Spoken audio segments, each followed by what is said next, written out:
Assalamualaikum warahmatullahi wabarakatuh. Bapak, Ibu, saudara-saudara sebangsa setanah air,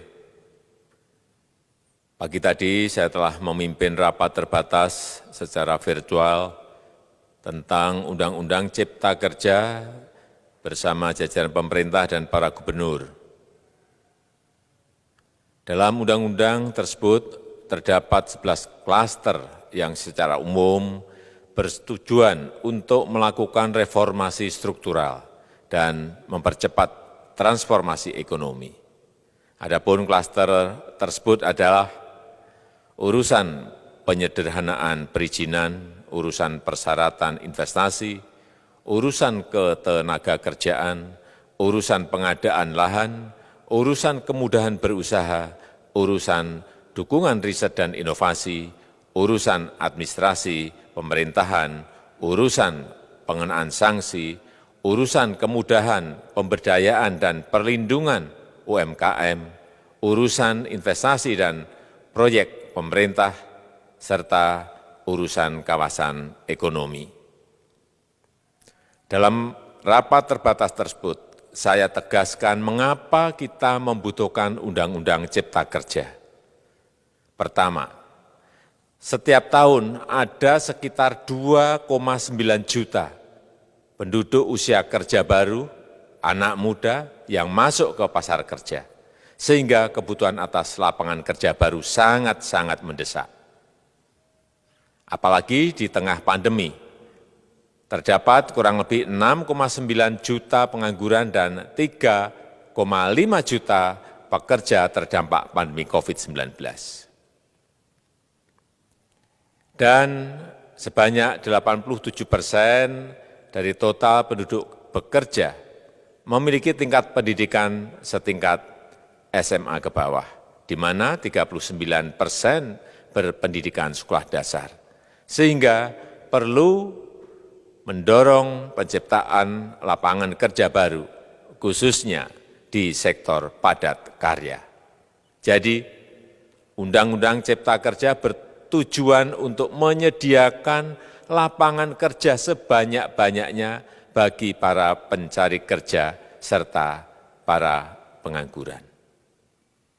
Kedua, dengan Undang-Undang Cipta Kerja akan memudahkan masyarakat, khususnya usaha mikro kecil, untuk membuka usaha baru.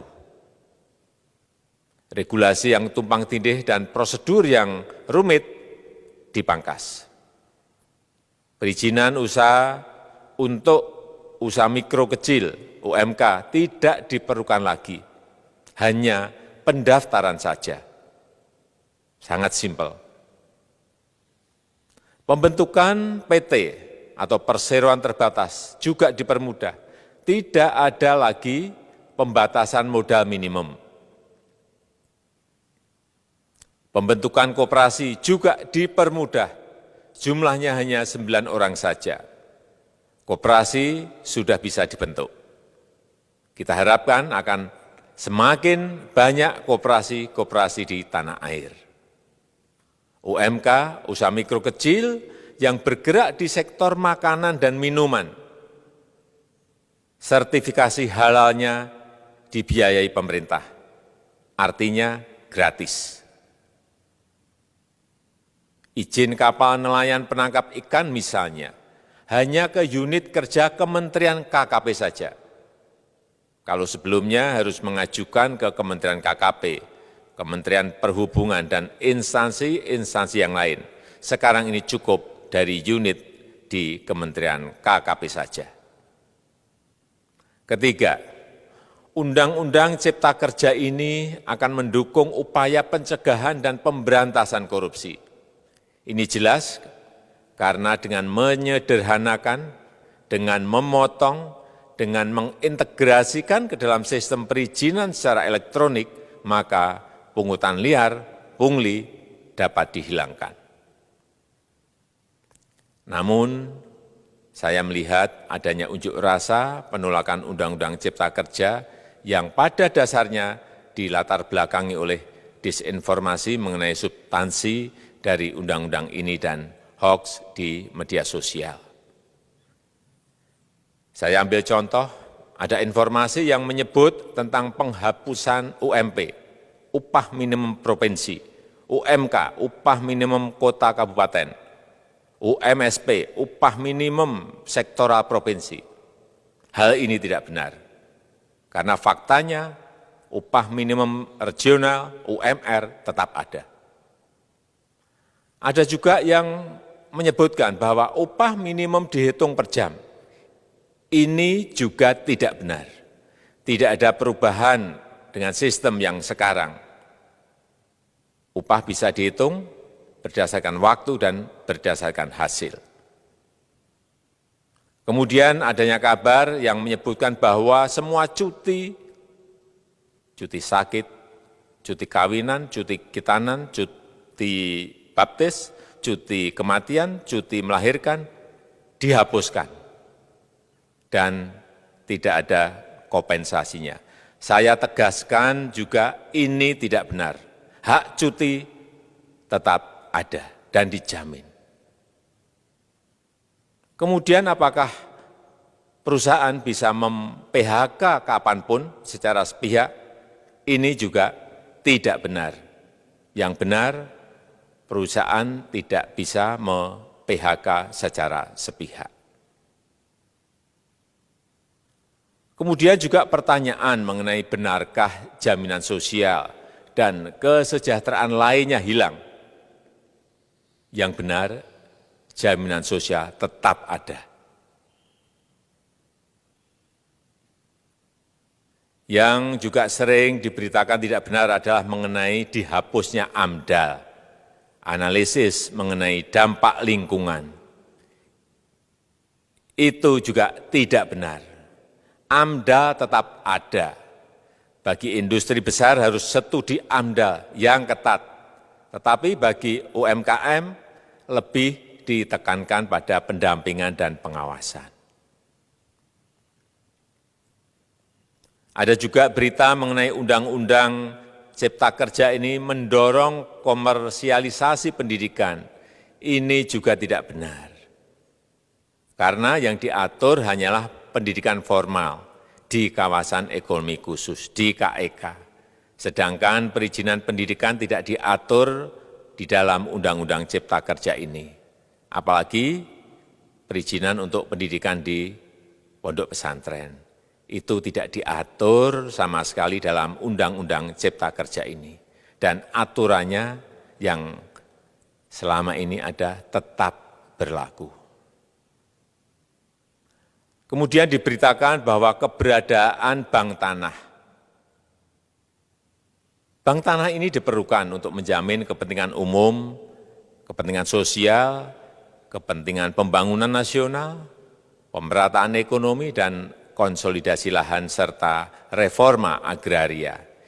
Ini sangat penting untuk menjamin akses masyarakat terhadap kepemilikan tanah, kepemilikan lahan, dan kita selama ini tidak memiliki bank tanah. Saya tegaskan juga bahwa Undang-Undang Cipta Kerja ini tidak melakukan resentralisasi kewenangan dari pemerintah daerah ke pemerintah pusat. Tidak ada. Perizinan berusaha dan pengawasannya tetap dilakukan oleh pemerintah daerah sesuai dengan NSPK, norma, standar, prosedur, dan kriteria yang ditetapkan pemerintah pusat. Ini agar dapat tercipta standar pelayanan yang baik di seluruh daerah, dan penetapan NSPK ini dapat nanti akan diatur di dalam PP atau peraturan pemerintah. Selain itu, kewenangan perizinan untuk non-perizinan berusaha tetap ada di Pemda, sehingga tidak ada perubahan. Bahkan kita melakukan penyederhanaan, melakukan standarisasi jenis dan prosedur berusaha di daerah.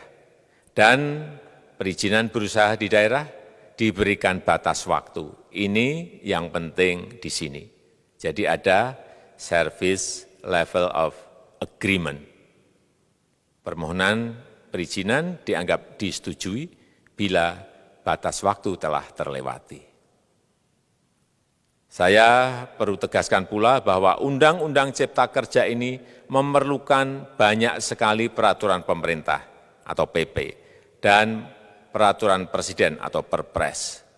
Jadi setelah ini akan muncul PP dan Perpres yang akan kita selesaikan paling lambat 3 bulan setelah diundangkan. Kita pemerintah membuka dan mengundang masukan-masukan dari masyarakat dan masih terbuka usulan-usulan dan masukan dari daerah-daerah.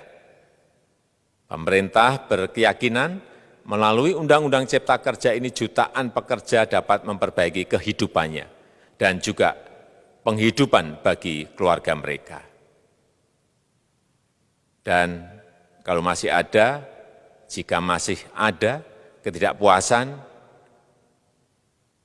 terhadap Undang-Undang Cipta Kerja ini, silahkan mengajukan uji materi atau judicial review melalui MK, Mahkamah Konstitusi. Sistem ketatanegaraan kita memang mengatakan seperti itu. Jadi, kalau masih ada yang tidak puas dan menolak, silahkan diajukan uji materi ke MK. Saya rasa itu yang bisa saya sampaikan pada kesempatan yang baik ini. Terima kasih. Wassalamualaikum warahmatullahi wabarakatuh.